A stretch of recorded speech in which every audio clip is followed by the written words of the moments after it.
Koneksi antar materi modul 2.3 coaching dalam supervisi akademi bersama Indah Syahadatina, SD Negeri 1 Panji Lor, calon guru penggerak angkatan 10, Kabupaten Situbondo.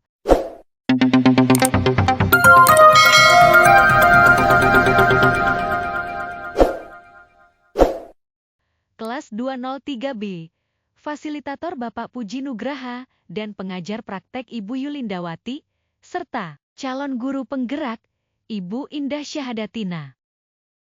Calon guru penggerak menyimpulkan dan menjelaskan keterkaitan materi yang diperoleh dan membuat refleksi berdasarkan pemahaman yang dibangun selama modul 2 dalam berbagai media dan sumber. 1. Pemikiran reflektif terkait dengan lingkungan pembelajaran. Dalam modul 2,3 ini, saya mempelajari tentang supervisi akademi yang bertujuan untuk pengembangan kompetensi diri dalam setiap pendidik di sekolah. Pendekatan yang digunakan adalah coaching yang memiliki 3 prinsip yaitu 1. Kemitraan 2. Proses kreatif 3. Memaksimalkan potensi. Kompetensi inti coaching yang harus dimiliki diantaranya kehadiran penuh atau presence mendengarkan aktif, mengajukan pertanyaan berbobot, percakapan berbasis coaching menggunakan alur tirta yaitu tujuan, identifikasi, rencana aksi, dan tanggung jawab. Terdapat 3 tahapan dalam supervisi akademi yaitu pra-observasi atau perencanaan observasi atau pelaksanaan pasca observasi atau tindak lanjut. Emosi-emosi yang dirasakan terkait pengalaman belajar adalah 1. Khawatir 2. Tertarik 3. Gembira 4.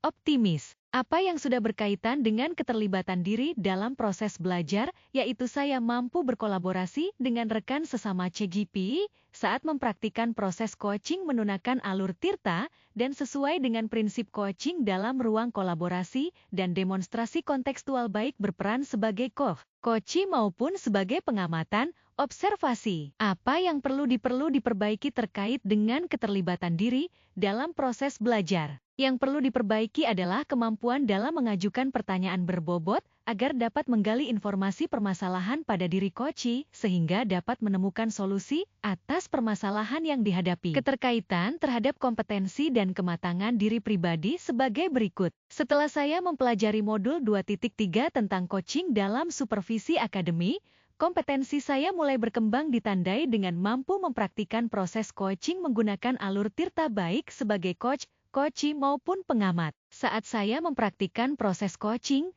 saya harus mampu mengendalikan diri dari asumsi-asumsi pribadi dan rasa emosi sehingga muncul kematangan berpikir dan bertindak agar sesuai dengan prinsip coaching yaitu 1.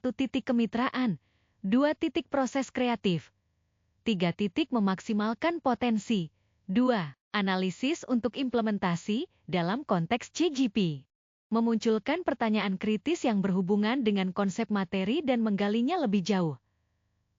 Bagaimana agar prinsip coaching dapat diterapkan dalam kegiatan supervisi di sekolah? Prinsip coaching dapat diterapkan jika kepala sekolah memiliki pengetahuan tentang coaching dalam supervisi akademi dan bersedia mengaplikasikannya. Kegiatan supervisi jangan hanya bertujuan sebagai bagian penilaian guru saja, namun supervisi harus dilakukan sebagai cara untuk meningkatkan kompetensi akademi guru, sehingga tidak hanya melakukan observasi kelas saja, tetapi harus melakukan pra-observasi dan pasca-observasi. Dalam percakapan pra-observasi kepala sekolah, harus mendiskusikan perencanaan yang akan dilakukan oleh guru, sedangkan dalam pasca-observasi kepala sekolah memberikan umpan balik atau tindak lanjut terkait pelaksanaan observasi yang dilakukan oleh guru. Mengolah materi yang dipelajari dengan pemikiran pribadi, sehingga tergali wawasan, insight baru. Coaching dalam supervisi akademi dapat berpengaruh dalam terwujudnya pemimpin pembelajaran yang berpihak pada murid. Pembelajaran yang berpihak pada murid adalah hal yang sangat penting untuk diterapkan dalam lingkungan sekolah. Agar dapat terwujud pembelajaran yang berpihak pada murid, maka guru harus memiliki kompetensi menjadi pemimpin pembelajaran. Menjadi pemimpin pembelajaran harus memahami perkembangan murid secara menyeluruh,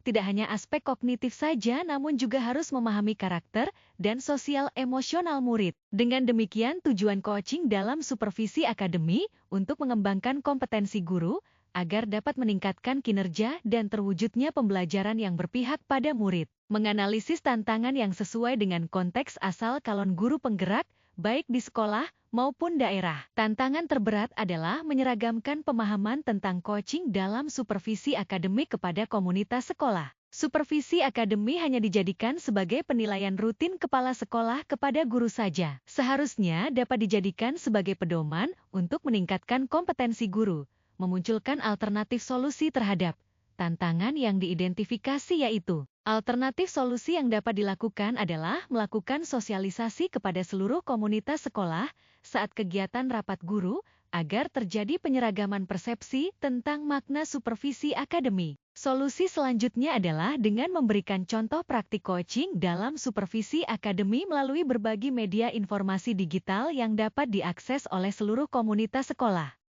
3. Membuat keterhubungan. Pengalaman masa lalu. Pengalaman saya tentang supervisi adalah supervisi setiap tahun ajaran baru oleh kepala sekolah dan pengawas sekolah. Hanya saja supervisi yang dilakukan menurut saya belum ada alur tirta, masih menggunakan supervisi untuk perangkat pembelajaran dan kesiapan dalam melaksanakan tahun ajaran baru. Penerapan di masa mendatang. Saya berharap kedepannya supervisi dapat dijadikan salah satu bagian dalam peningkatan kompetensi guru dalam bidang akademik dengan menggunakan prinsip coaching, yaitu kemitraan, proses kreatif, dan memaksimalkan potensi, serta bisa memahami dan menerapkan alur tirta. Konsep atau praktek baik yang dilakukan dari modul lain yang telah dipelajari. Pada modul 2.1, di dalam pembelajaran berdiferensiasi, murid dikelompokkan berdasarkan kebutuhan belajarnya agar dapat memaksimalkan potensi yang dimiliki, begitu pula dengan praktik coaching, yang harus memaksimalkan potensi coachee agar dapat menemukan sendiri solusi atas permasalahan yang dihadapi. Pada modul 2.2, dalam pembelajaran sosial emosional teknik STOP dan mindfulness yang dilakukan untuk dapat membuat suasana menjadi lebih kondusif. Saat melakukan coaching pun seorang coach bisa menerapkan teknik tersebut agar dapat fokus dan terwujud kehadiran penuh saat melakukan proses coaching. Jadi pada modul 2.1 dan 2.2 saling terkait dengan modul 2.3 supervisi akademik. Informasi yang didapat dari orang atau sumber lain di luar bahan ajar pendidikan guru penggerak. Faktor utama pelaksanaan supervisi akademik oleh kepala sekolah adalah kesadaran kepala sekolah akan kompetensi supervisi yang harus dijadikan semangat dan dukungan oleh para guru. Coaching yang diberikan kepala sekolah akan memberikan pengaruh pada proses pembelajaran. Suasana kebersamaan sekolah yang mendukung bisa dijadikan sebagai sarana untuk membangun kinerja lebih maksimal dan kegiatan supervisi akan berjalan dengan nyaman. Berikut ini adalah sumber ajar lainnya. Terima kasih. Santan parutan kelapa. Cukup sekian, kalau ada salah kata. Salam guru penggerak.